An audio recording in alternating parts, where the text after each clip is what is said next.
Gente, por mais que a gente já tenha conversado sobre isso, assim detalhadamente a gente não tinha, então por isso que demora, tá? Bom, o filme que eu queria indicar para vocês é Mar Adentro. Mar Adentro é um filme muito importante com relação a essa discussão da eutanásia. Assistam se vocês tiverem oportunidade, tá? Anotem aí, assistam mesmo. Eu assisti na minha época da faculdade, nessa aula que eu tô tendo com vocês. Eu também fiz um trabalho sobre ele no meu mestrado. Então, ele é muito importante nessa discussão com relação ao direito à vida, sobre quando que a gente tem direito de escolher se a gente quer continuar a ter direito à vida ou não, certo? Bom, tem também aquele filme Como Eu Era Antes de Você, mas na verdade ele é um romance, né? O Mar Adentro, ele discute sobre a questão do tribunal, aceitando, não aceitando a pessoa ter a possibilidade de eutanásia, tá bem? Mas enfim, são dois filmes exemplos. Vamos voltar? Vamos.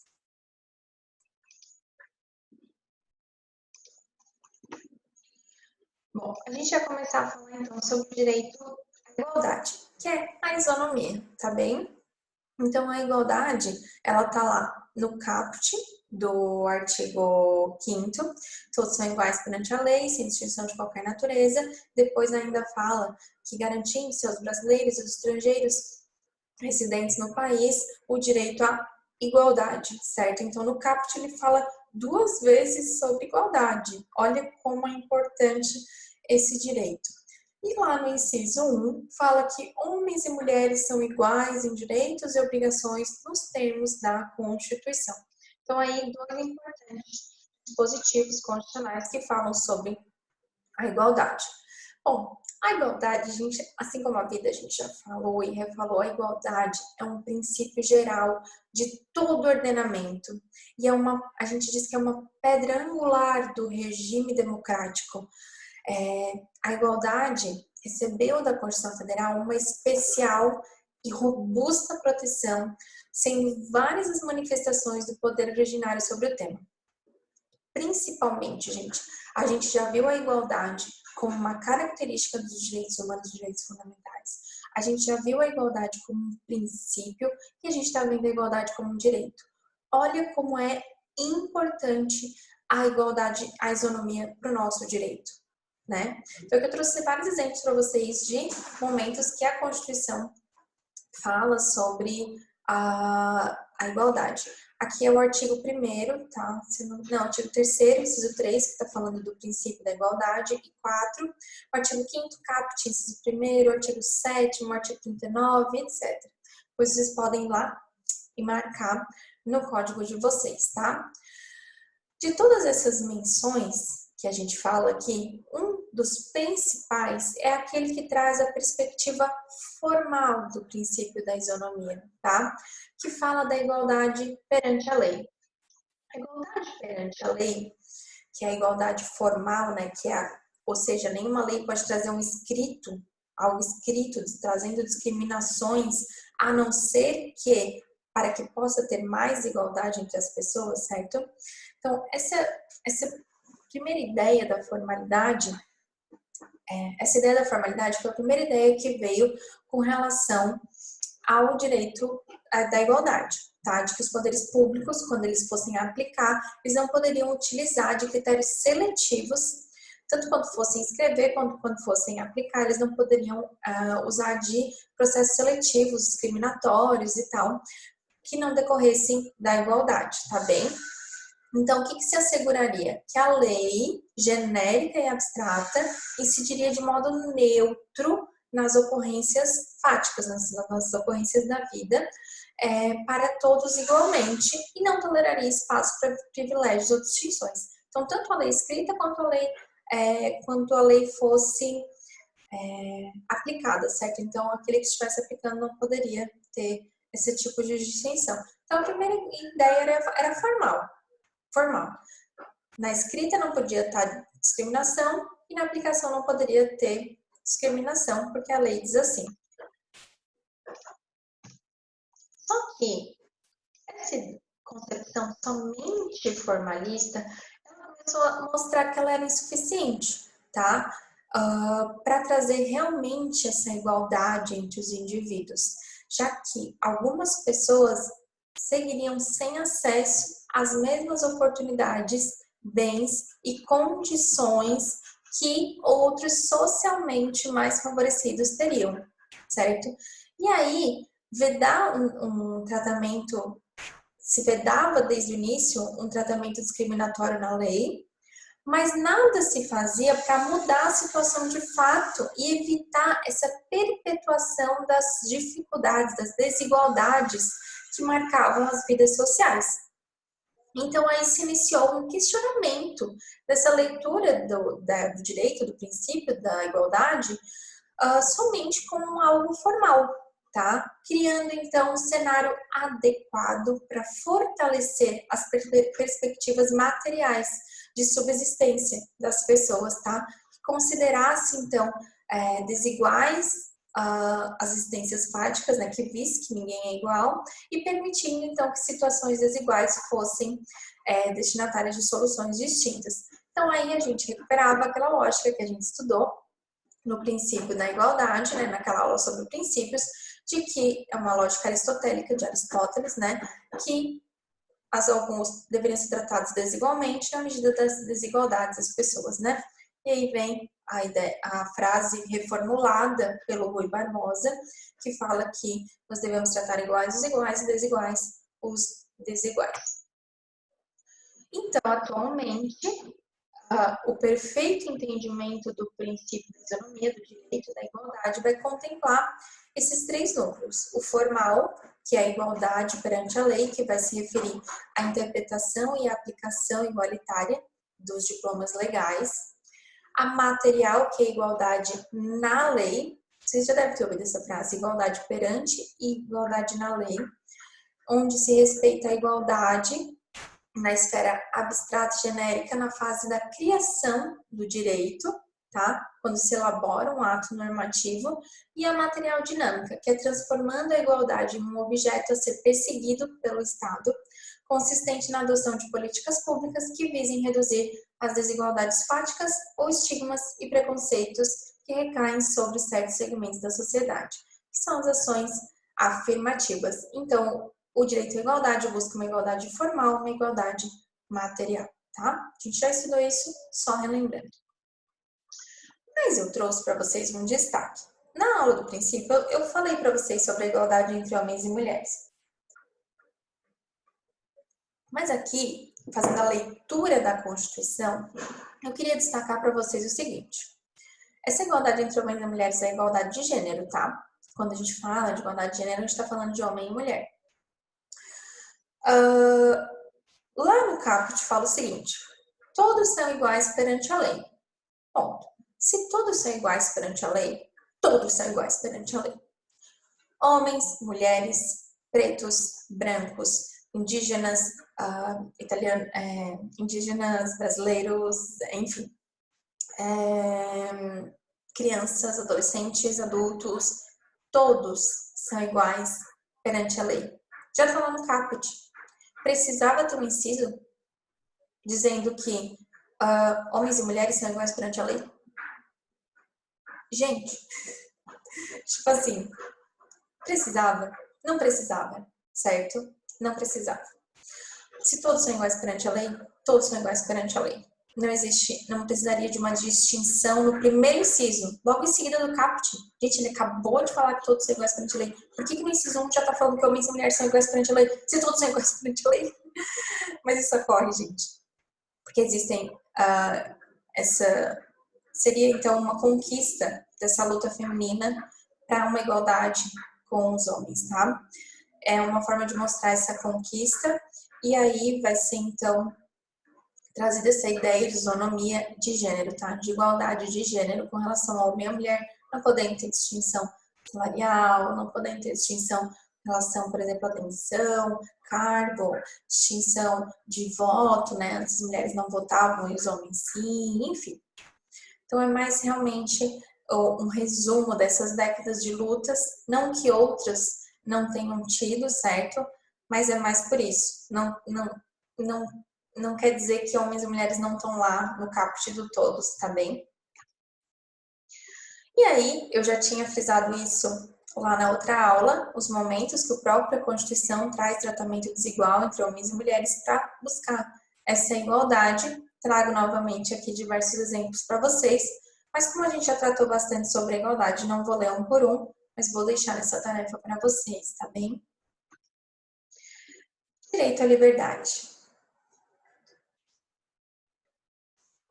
Bom, gente, a liberdade está lá no artigo 5º, caput, falando o seguinte: garantindo seus brasileiros e os estrangeiros residentes no país a inviolabilidade do direito à vida e à liberdade. O que eu aconselho vocês? Se vocês tiverem mais de um marca-texto, abram o artigo 5º, caput, e destaquem de cores diferentes cada um desses direitos, tá bem? Então, destaquem lá no artigo 5º, caput, o direito à vida de uma cor, a liberdade de outra, a igualdade de outra, a segurança e a propriedade de outra. Se vocês tiverem, né? Se não, destaca tudo aí. Bom, e entre outros incisos, tá? Que vai depender do tipo de liberdade que a gente está tratando. A liberdade, ela possui diversas compreensões e elas são distintas. Numa concepção liberal, liberal mesmo, tá? De liberalismo, o termo liberdade, ele é usualmente explicado em dois sentidos políticos, que seria a liberdade negativa, também conhecida como a liberdade dos modernos, e a liberdade positiva, que é intitulada como a liberdade dos antigos. A liberdade negativa seria a ausência de interferência, tá? Entendida como uma intervenção intencional na atividade de outra, vez que o indivíduo somente é livre, se desfruta sem impedimentos nem coerção de outro ser humano e do Estado. Seria a ausência de restrição, tá bem? Essa é a liberdade negativa. A liberdade positiva, ela só se efetiva se além dessa ausência de interferência, o agente tomar parte ativa do domínio de si próprio. Ele mesmo quer aquele resultado daquela liberdade. E outra concepção teórica é com relação aos republicanos, que o ideal de liberdade pressupõe mais do que a mera ausência de interferência, pressupõe uma ausência de dominação.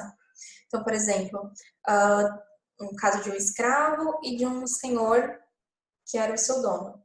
Ele dá liberdade para esse escravo, mas esse escravo ainda depende que ele lhe dê um emprego, ainda depende que, sabe?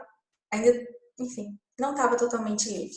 É um exemplinho para vocês entenderem desde onde que vem essas concepções teóricas. Bom, mas como eu falei para vocês, a liberdade, ela tem diversos tipos, e por isso que não está tudo aqui no nosso dispositivo constitucional. Olha só, gente. A norma constitucional, ela trata esse direito a partir de diversas concepções. Vamos entendê-las. Bastante, né? Essas são as liberdades, gente. A gente tem. Quando alguém fala assim, eu tenho direito à liberdade, você fala assim, que liberdade, meu filho? De qual liberdade você está falando? Não é simplesmente o direito à liberdade. A gente tem a liberdade de ação, a liberdade de opinião e manifestação, ou liberdade de expressão, a liberdade de consciência, a liberdade de crença, a liberdade de culto, a liberdade profissional, a liberdade de locomoção ou de ir e vir, a liberdade de reunião e a liberdade de associação. Só na Constituição Federal, né? Então vamos lá. Na liberdade de ação está lá no inciso 2. Ninguém será obrigado a fazer ou deixar de fazer alguma coisa, senão em virtude de lei. Aqui também a gente está falando do direito à legalidade, tá? Que é um direito fundamental. Lá no de opinião e manifestação ou de expressão, nós temos 4 incisos. É livre a manifestação do pensamento, sendo vedado anonimato. É assegurado o direito de resposta proporcional ao agravo, além da indenização por dano material, moral ou à imagem. É livre a expressão da atividade intelectual, artística, científica e de comunicação. É assegurado a todos o acesso à informação e resguardado o sigilo da fonte. Consciência, crença e luto, é inviolável a liberdade de consciência e de crença, sendo assegurado livre exercício de cultos religiosos e garantida na forma da lei a proteção aos locais do culto e suas liturgias. Ninguém será privado dos direitos por motivo de crença religiosa ou de convicção filosófica ou política, salvo se invocar para eximir-se de obrigação legal a todos imposta. É livre o exercício de qualquer trabalho, ofício ou profissão, atendidas as qualificações profissionais que a lei estabelecer. É livre a locomoção no território nacional em tempo de paz, podendo qualquer pessoa, nos termos da lei, dele entrar, permanecer, dele sair com seus bens. Todos podem reunir-se pacificamente sem armas em locais abertos ao público, independentemente de autorização, desde que não frustrem outra reunião anteriormente convocada. É plena liberdade de associação para fins lícitos, vedada de caráter paramilitar. As entidades associativas, quando expressamente autorizadas, têm legitimidade para representar seus filiados judicial ou extrajudicialmente. Vocês podem perceber que não necessariamente o inciso fale a palavra liberdade para a gente identificar uma forma de liberdade, certo? Vocês podem analisar isso analisando cada um desses incisos. É assegurado a todos o acesso à informação. Isso aqui é uma liberdade de informação, tá bem? Então, enfim, vamos analisar cada uma dessas liberdades, tá bem? A liberdade de ação, gente, ela é uma expressão da autonomia da vontade.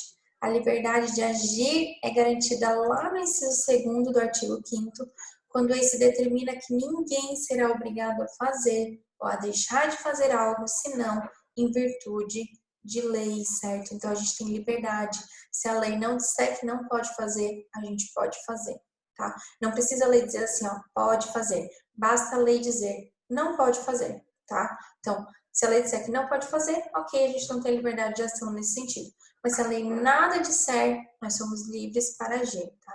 Então, ela vai se materializar, essa liberdade de ação, com uma garantia constitucional que vai assegurar aos particulares a prerrogativa de rechaçar, tá? De impedir qualquer injunção, qualquer obstáculo que lhes sejam impostos por via diversa da legal. Tá? Então, se a lei não disser que eu não posso fazer, ninguém pode me impedir de fazer. É liberdade de ação, é liberdade de agir, tá bem? Então, vai se evitar aqui o arbítrio do Estado, quando a gente estabelece que as obrigações para o indivíduo somente só podem ser criadas por intermédio das leis, tá? Elaboradas em respeito ao devido processo legal legislativo inserido na Constituição. Então, além disso, vai exigir mais do que unicamente um respeito formal, né? Se não está na lei, né, eu posso fazer. O conteúdo da lei, ela tem que ser compatível com os valores expressos no texto constitucional. O que isso quer dizer? Que uma lei que não me deixa agir em algum sentido, ela tem que ter fundamento. Porque eu tenho liberdade de agir. Só vai tirar minha liberdade de agir se tu fundamentar um direito fundamental de que neste momento eu não posso agir. Então, por exemplo, não posso matar alguém, porque eu estou atrapalhando o direito, impedindo o exercício do direito fundamental à vida de uma pessoa, certo? A liberdade de pensamento e de manifestação. Ela é dotada de um grau, sendo uma pessoa dotada de um grau mínimo de discernimento e de saúde mental. Meu Deus, saúde mental, tá bem errado isso aqui, depois eu arrumo, tá, gente? O indivíduo, ele vai possuir liberdade de pensamento. Ela é algo que é da nossa existência. Eu tô aqui, eu tô pensando, eu tô falando, mas eu tô pensando. E você não sabe o que eu tô pensando, tá? Então, como o teor... Opa, peraí que eu vou botar pra carregar aqui, tá acabando a bateria do meu computador, tá?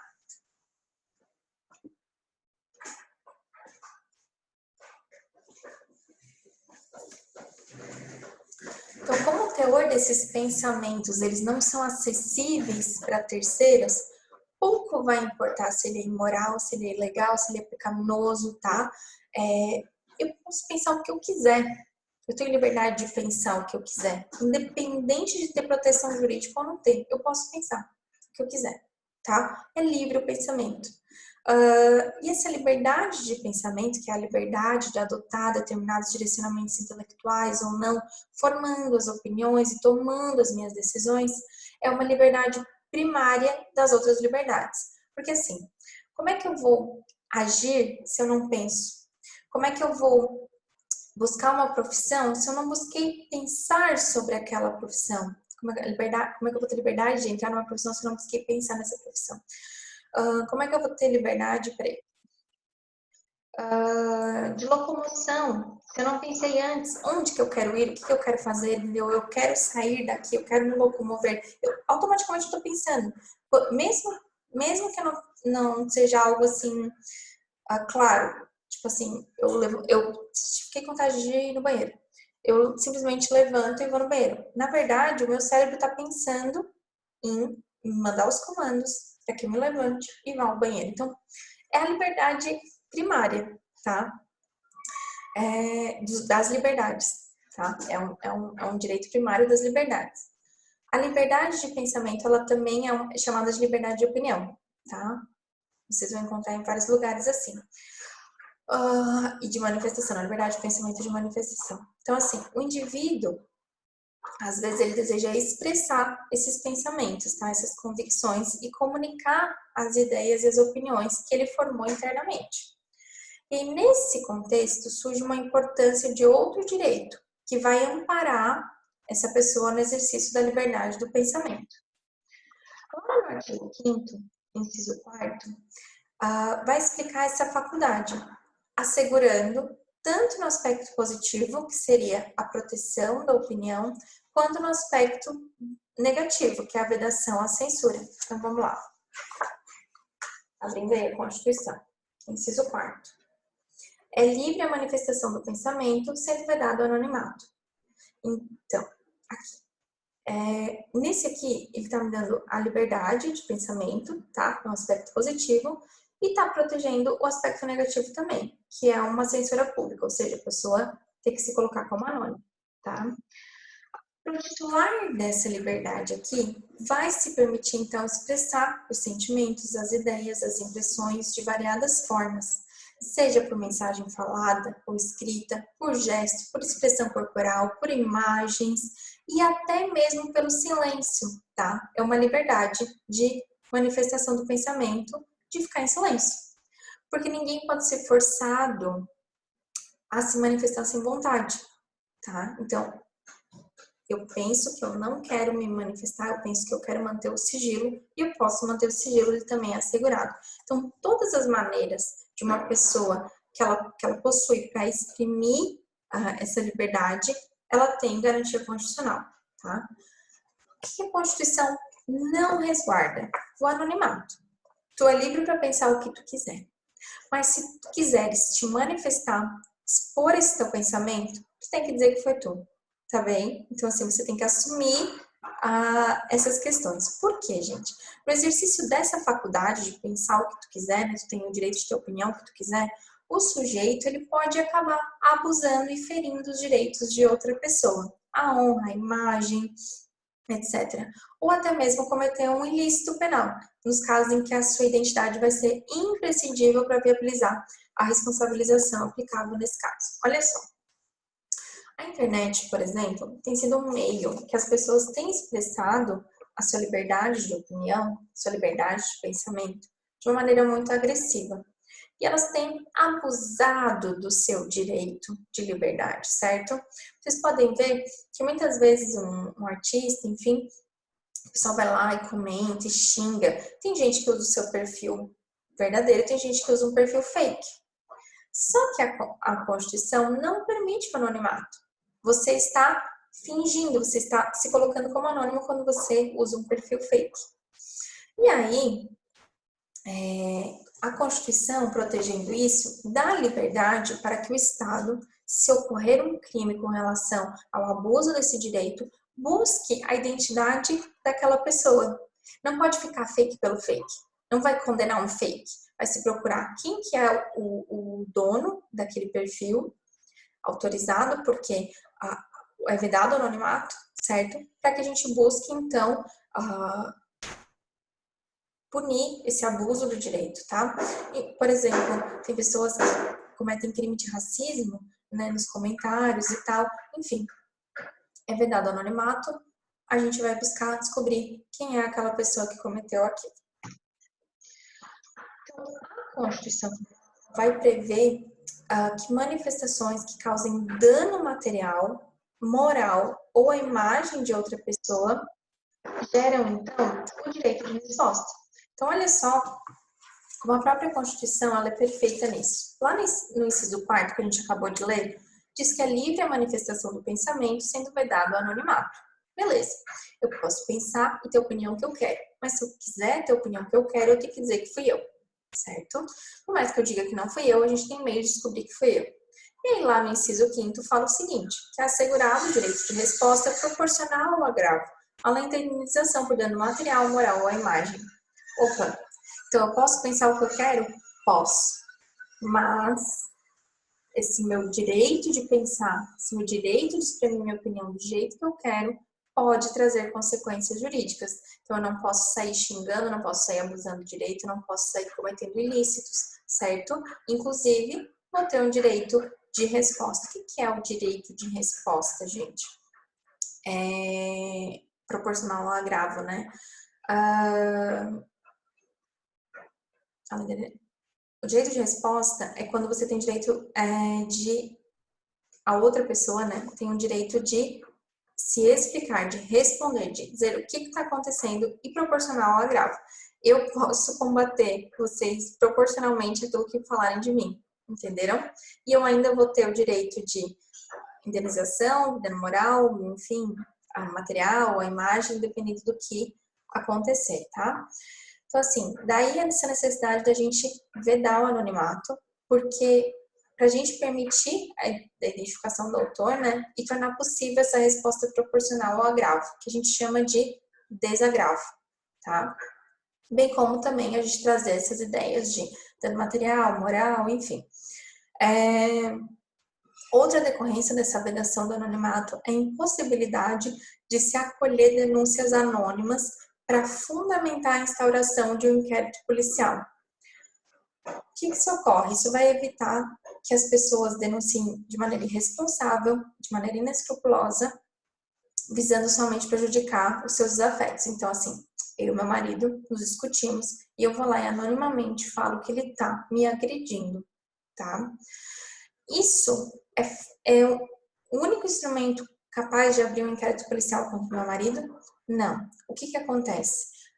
A autoridade policial vai pegar essa denúncia, vai investigar, vai buscar averiguar com outras situações se esse fato realmente existe.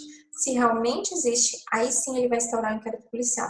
Se ele não encontrar, se ele não averiguar outros fatos, outras questões, ele não vai abrir um inquérito policial, entendeu? Então aí, ó, a gente pode fazer denúncia anônima? Pode.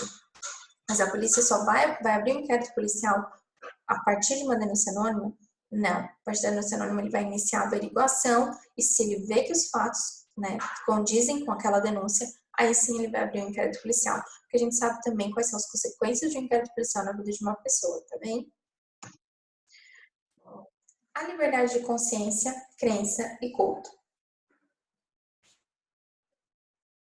Essas liberdades de consciência, crença e culto, elas consistem no posicionamento do Estado neutro. Nosso Estado é laico, nosso Estado é neutro. E ele vai depender dessa pluralidade de religiões, concepções filosóficas relacionadas aos fenômenos sobrenaturais e vai conferir para os cidadãos essa vasta autonomia de adesão aos valores religiosos, espirituais, morais e políticos. Quando o Estado nos dá liberdade de consciência, de crença e de culto, ele está permitindo, está dizendo assim, ó, não me importa a tua religião, pode ter o que tu quiser, tu és livre para ter isso. É diferente de outros países que a religião é a judaica, a religião é a cristã, enfim, a religião é a budista, obrigatoriamente o Estado se posiciona confessando uma religião, certo? E aí acaba confessando essa religião e não permitindo que as pessoas tenham a liberdade de ter aquela que elas quiserem. Por isso que a gente teve lá na Europa a questão do protestantismo, porque lá na época o Estado era católico. E aí veio uma revolução protestantista para que as pessoas tivessem essa liberdade. Opa, peraí, tem gente que quer ser protestante, tem gente que quer ser evangélica. Então, peraí, Estado, dá essa liberdade pra gente. tá?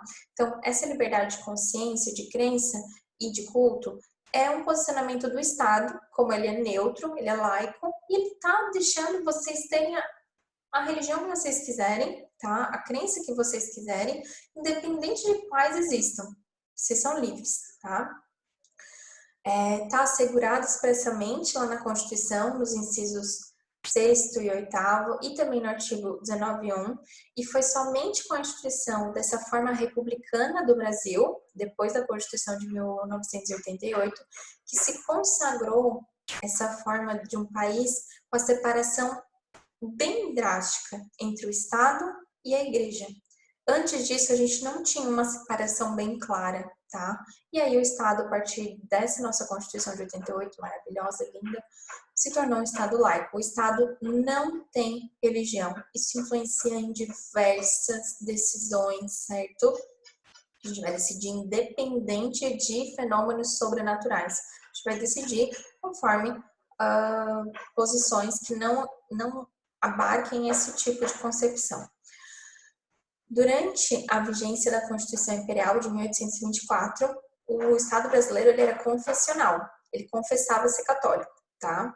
E aí, a partir de outras constituições, especialmente a de 88, que separou completamente essa posição, a gente se coloca como um Estado laico, tá? Esses incisos que estão lá no artigo 5º, eles vão assegurar a inviolabilidade da crença. Então, ninguém pode chegar e falar, Glaucia, tu não pode ser evangélica, Glaucia, tu não pode ser católica, tu não pode ser adventista, tu não pode ser, enfim, diversas religiões, tá? Então, tá assegurando essa inviolabilidade da crença.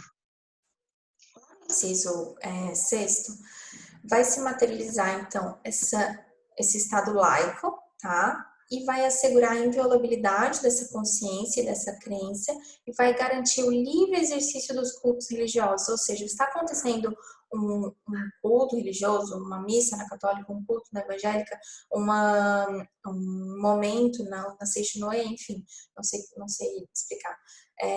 Ninguém pode chegar lá e fechar, dizer assim, vocês aqui, vocês não podem ter esse momento, enfim, não pode entrar, as pessoas são livres para estarem lá exercendo os cultos religiosos, tá?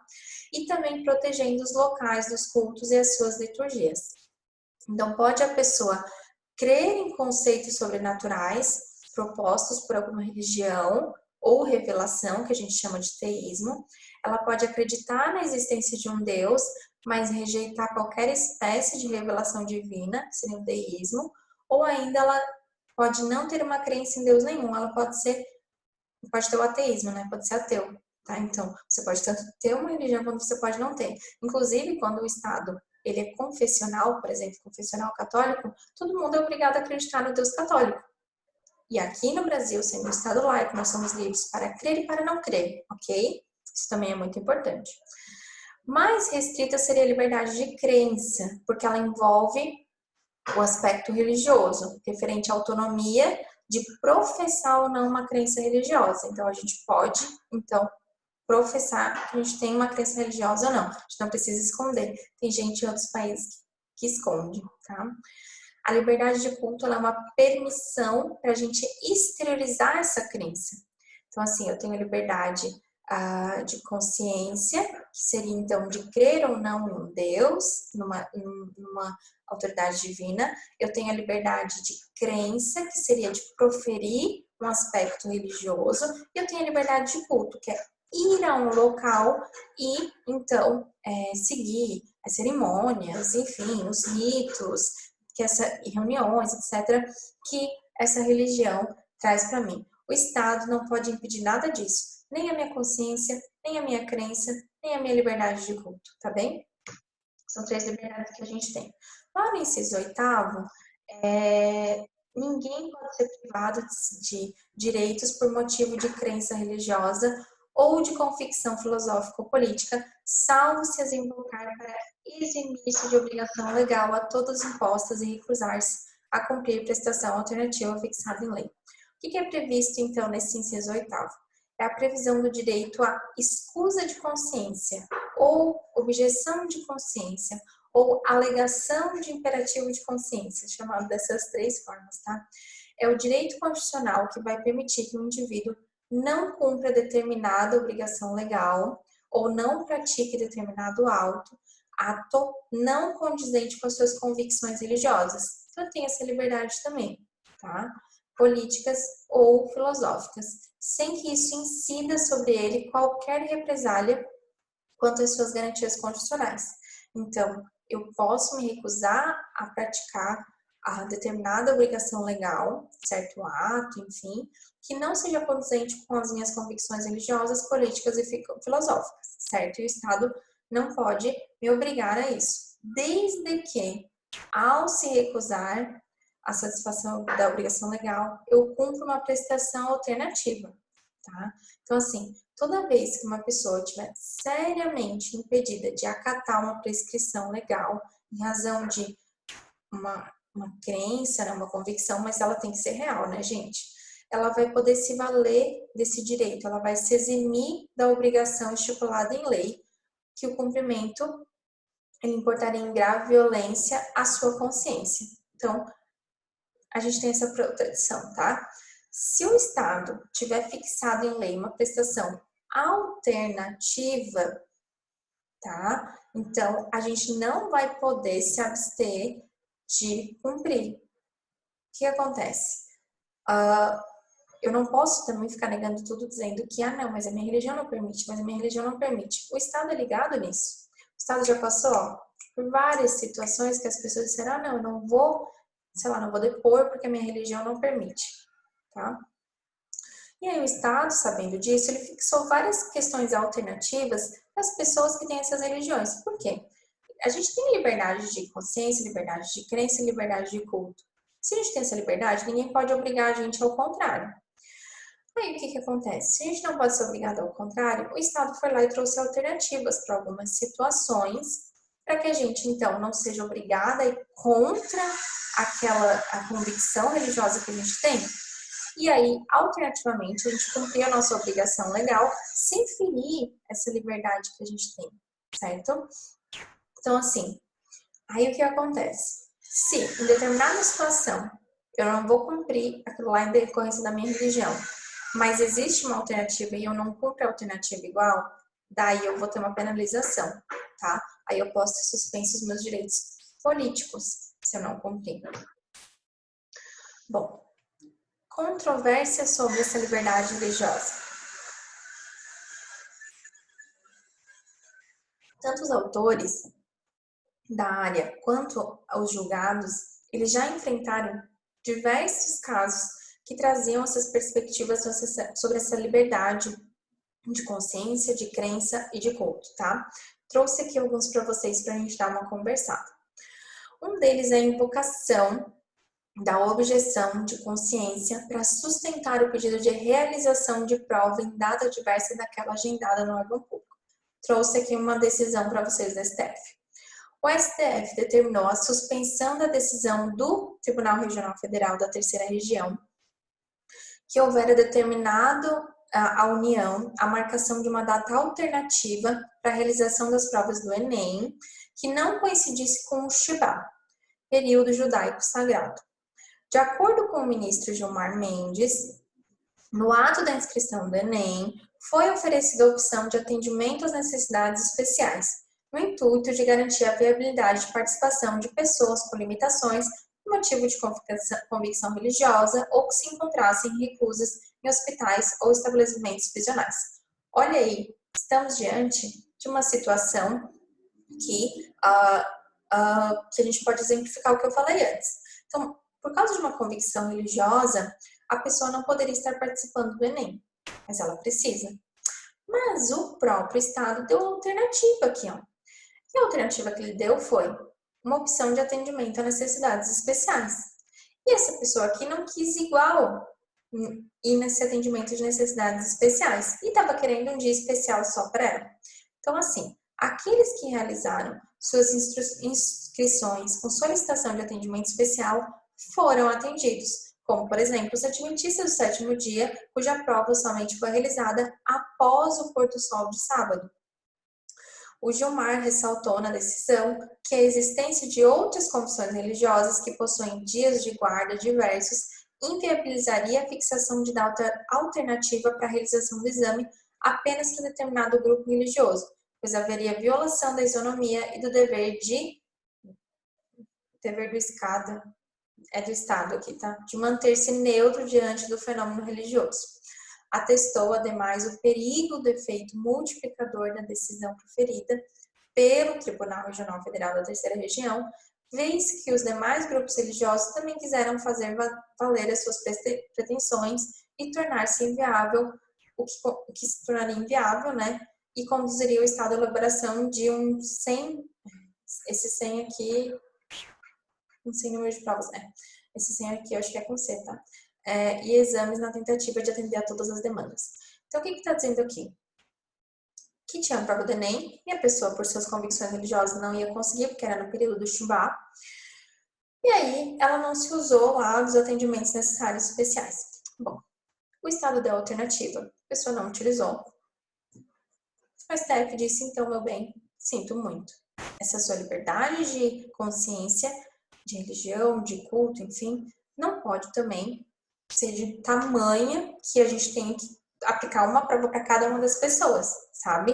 Você teve a oportunidade, você não aproveitou. Foi isso. Também não pode ficar abrindo, né, para tudo. Símbolos religiosos em locais públicos e o Estado laico. A neutralidade religiosa do Estado já está devidamente firmada e fundamentada, sendo um óbvio corolário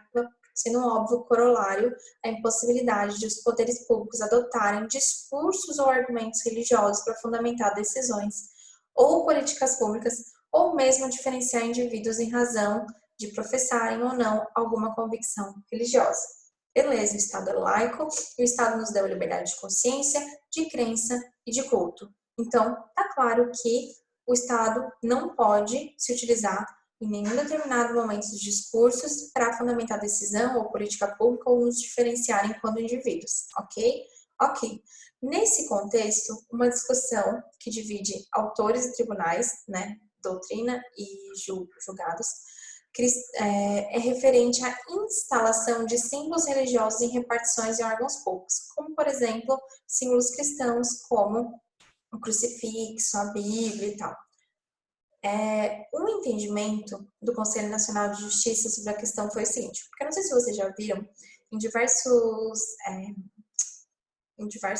órgãos, tem lá o crucifixo, né, com Jesus na cruz, tem a Bíblia ao lado aqui para a pessoa, enquanto o julgador está falando, a Bíblia está do lado dela, enfim. Então, assim, o que parece? Que ela está meio que levando a opinião particular dela, da religião dela, para aquela decisão, certo? E aí, isso foi muito debatido. Gente, não pode ter essa cruz ali, não pode ter essa Bíblia ali, certo? Em órgãos públicos. Por exemplo, com relação à decisão do aborto, foram ouvidos diversos grupos religiosos. Em regra, o Estado não precisava ouvir, porque essa decisão com relação ao aborto não pode ser do cunho religioso. O Estado é laico, certo? Independente de como a gente tem consciência, crença, culto, enfim, o Estado é laico, a gente não pode decidir, a gente não pode trazer uma decisão embasada em religião, tá? Bom, o entendimento do CNJ, então, foi o que acontece? O que decidiu? Que, por maioria do CNJ, os crucifixos são símbolos da cultura brasileira e nada comprometem a universalidade e imparcialidade do Poder Judiciário, não sendo necessário, portanto, retirá-los dos recintos públicos. Determinou ainda que os tribunais possuem autonomia administrativa para decidir sobre o tema, permitindo ou rechaçando a utilização dos referidos símbolos. O que o CNJ disse? Que se o tribunal lá, sei lá, por exemplo, Santa Catarina, permitir que tenha um crucifixo, tudo bem, não vai estar influenciando nas decisões. São símbolos da nossa cultura brasileira. Então, se um dia vocês verem um julgado, né, e vocês verem que tem uma cruz atrás do julgador, saiba que o CNJ já decidiu que isso não afetaria em nada a questão da laicidade nas decisões, tá bem? Curanderismo. A invocação da liberdade religiosa não pode servir de abrigo para práticas de ilícitos penais, razão pela qual o STF decidiu que a prática do curanderismo não está abrangida pelas liberdades de crença. Então, o curanderismo não é aceito, ok, pessoal? Não há liberdade para curanderismo em decorrência das práticas ilícitas que aconteciam. Ensino religioso e o Estado laico. Bom, gente, o que acontecia? Em diversas escolas públicas estava tendo o ensino religioso. Mas qual era o ensino religioso que sempre tinha? O católico. Porque a gente vem de uma tradição cultural de que o nosso Estado era católico. Né? O Brasil era católico. O Brasil foi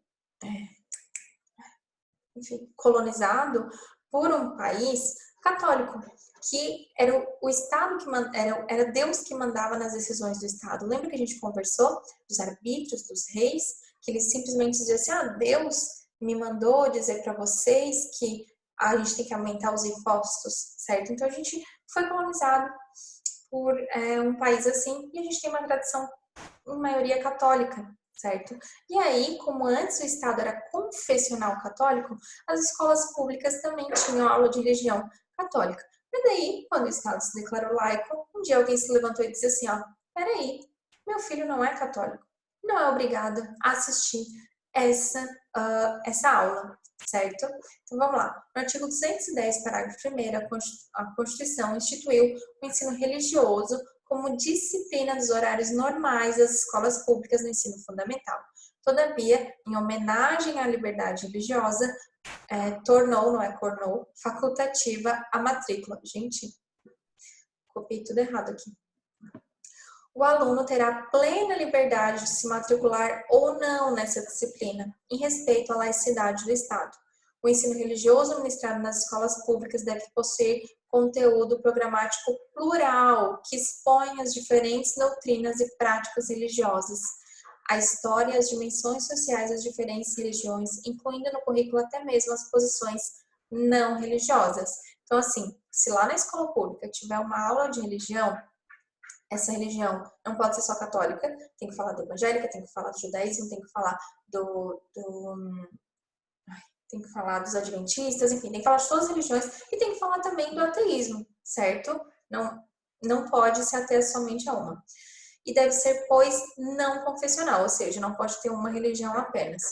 Assim, nas escolas públicas não se pode ofertar ensino religioso de religião específica, tampouco doutrinar os alunos em uma única perspectiva. Qual é o problema disso? Às vezes o professor tem uma religião e quer que todo mundo tenha a mesma religião. E aproveita que é criança, que é adolescente, que daí a gente pode estar moldando, né, que são seres humanos em desenvolvimento, e a gente pode estar moldando e o professor tenta colocar na cabeça que aquela religião é a certa e chega em casa e dá uma brigarada. A doutrina lembra que essa decisão é para as escolas públicas. Com relação às escolas particulares, elas poderão ou não manter a disciplina do ensino religioso, inclusive adotando uma postura confessional, tá? Já que não se pode impor a uma instituição privada que professe orientação religiosa específica, que ensine doutrinas, práticas e preceitos de uma religião diversa. Por exemplo, aqui na nossa cidade, Criciúma, tem o São Bento e o Marista. Ambos são católicos. O São Bento é um colégio de freiras e o Marista é um colégio de padres e o Michel também é um colégio de freiras. São confessionais católicos, são instituições privadas. Não tem como dizer lá para eles que são instituições privadas que eles têm que proferir outras religiões, tá bem?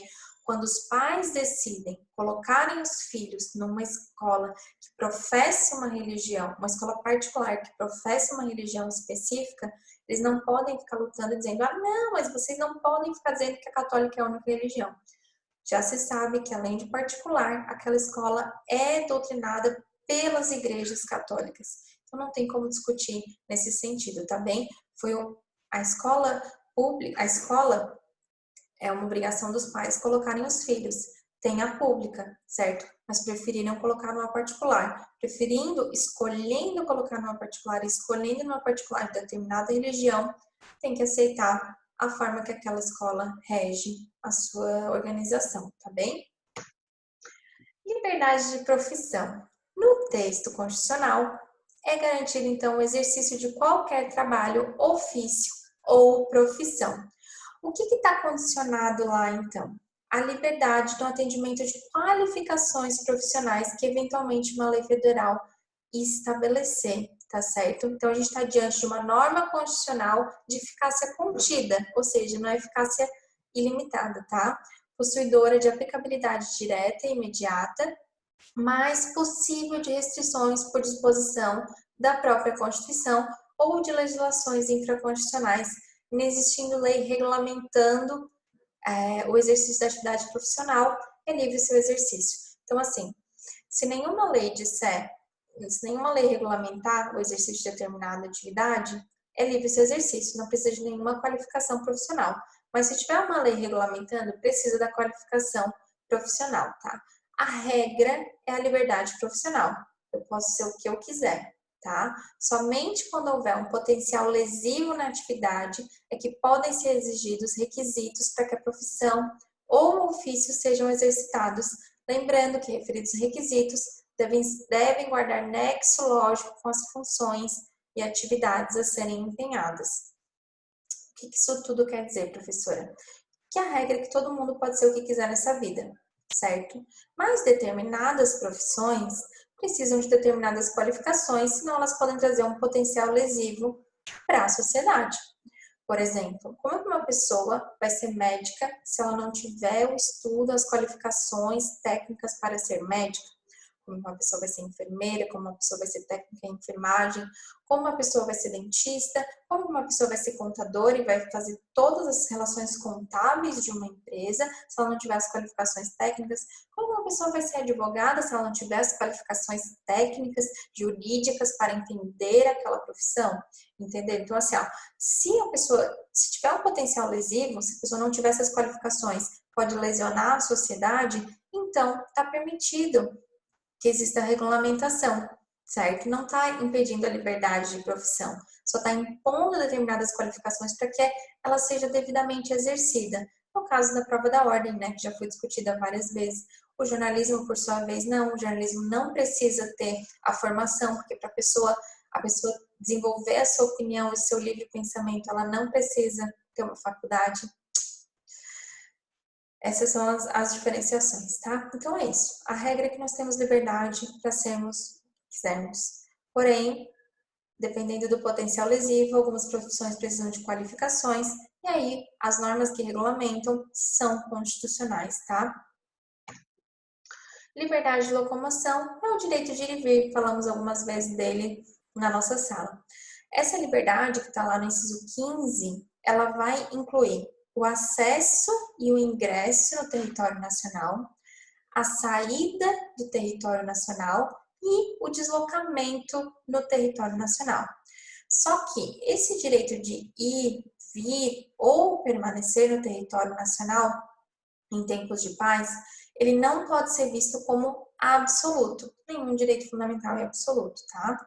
Ele se trata de uma norma constitucional também de eficácia contida, que vai possibilitar que a Constituição ou a legislação complementar restrinja essa amplitude a partir de critérios proporcionais ao princípio da proporcionalidade aí e justificáveis, tá? Então, a liberdade de locomoção, ela pode sim sofrer restrições, tá? Então, ela inclui todas essas 4 questões aqui, mas ela não é absoluta, então ela pode sim sofrer restrições.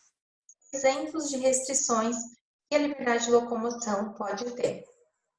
Caso o Estado vivencie uma situação de crise constitucional, a liberdade de locomoção ela pode ser restringida, como a previsão do artigo 139, lá nos seus incisos 1 e 2, que determinam que na vigência do estado de sítio é constitucional a determinação da obrigação de permanência em locais determinados, bem como a detenção em edifício não destinado a acusados ou condenados por crimes comuns.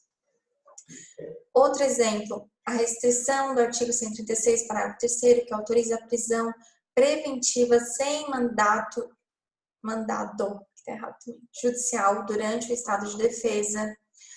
A imposição legal de penas privativas de liberdade, então, né, restringe o direito de ir e vir.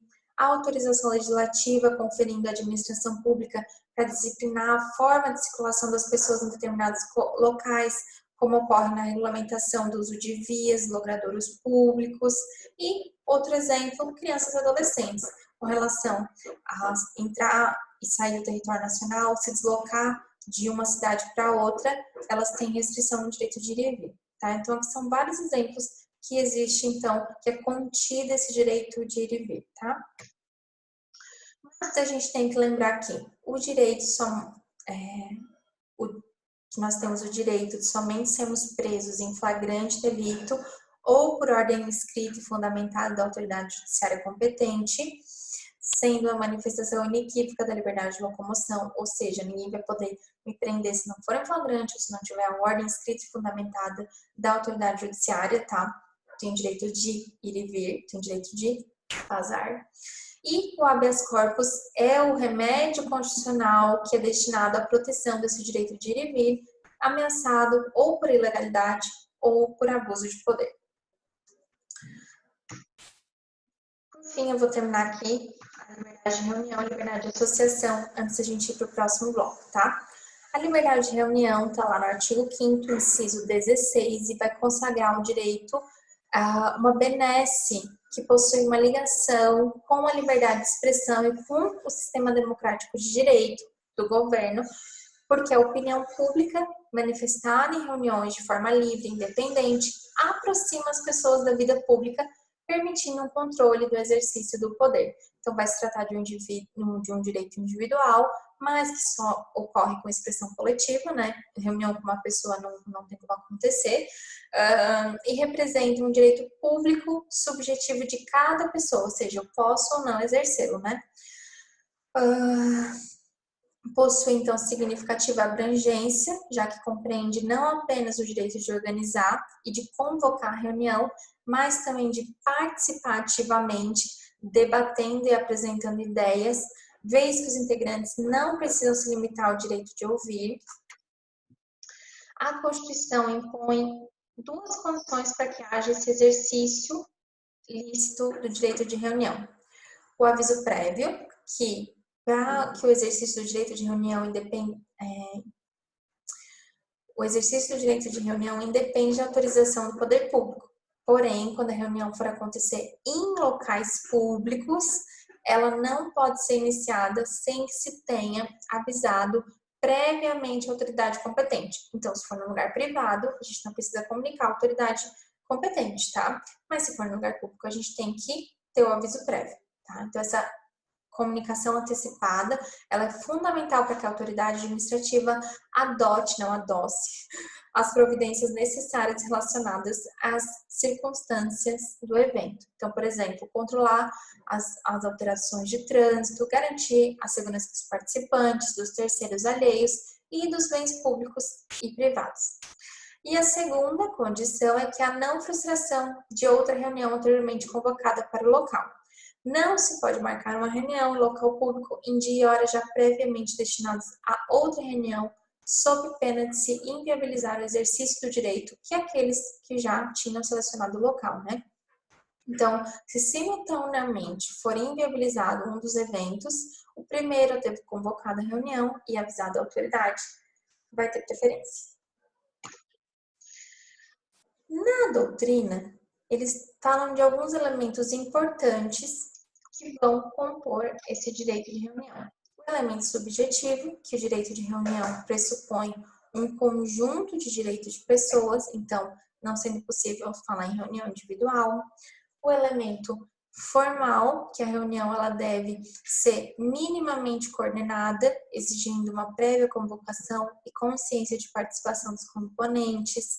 O elemento teleológico, que os integrantes da reunião devem comungar da mesma finalidade, seja de cunho político, religioso, artístico, filosófico. O elemento temporal, que o agrupamento não pode apresentar laços duradouros, senão ela vai se tornar uma associação e não uma reunião, tá? Tem que ser momentâneo, tem que ser passageiro. O elemento objetivo, que para ser constitucionalmente legítima a reunião tem que ser pacífica e sem armas. O elemento espacial, que tem que ter um local público delimitado, uma área específica para a reunião acontecer, mesmo nas situações mais dinâmicas, como, por exemplo, passeata, né, que as pessoas vão caminhar. Mas ela tem que ter um elemento espacial. Ela vai da Avenida Centenário até o Parque das Nações, por exemplo. Última liberdade, ufa, é a liberdade de associação. Usualmente, as associações são apresentadas como uma aliança estável de pessoas sob uma direção comum nas buscas de fins lícitos, tá? Elas vão se justificar naquelas situações em que as pessoas, né, mesmo empreendendo grandes esforços, não conseguem obter sozinhos os bens que necessitam, e logo se associam com outras pessoas no intuito de expandir suas conquistas e potencialidades.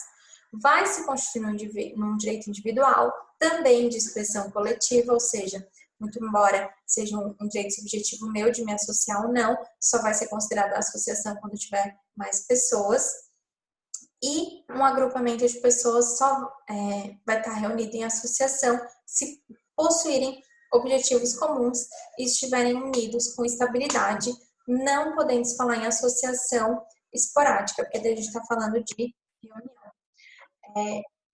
Esse direito ele visa assegurar aos indivíduos a liberdade de associação, desde que para fins lícitos, pois é vedada a de caráter paramilitar, a impossibilidade de alguém ser compelido a associar-se ou mesmo a permanecer associado, a desnecessidade de autorização estatal para a criação das associações e a vedação de qualquer interferência estatal no funcionamento das mesmas. Encerrar esse segundo. Vamos encerrar esse segundo bloco e já voltamos para o terceiro, tá bem, pessoal?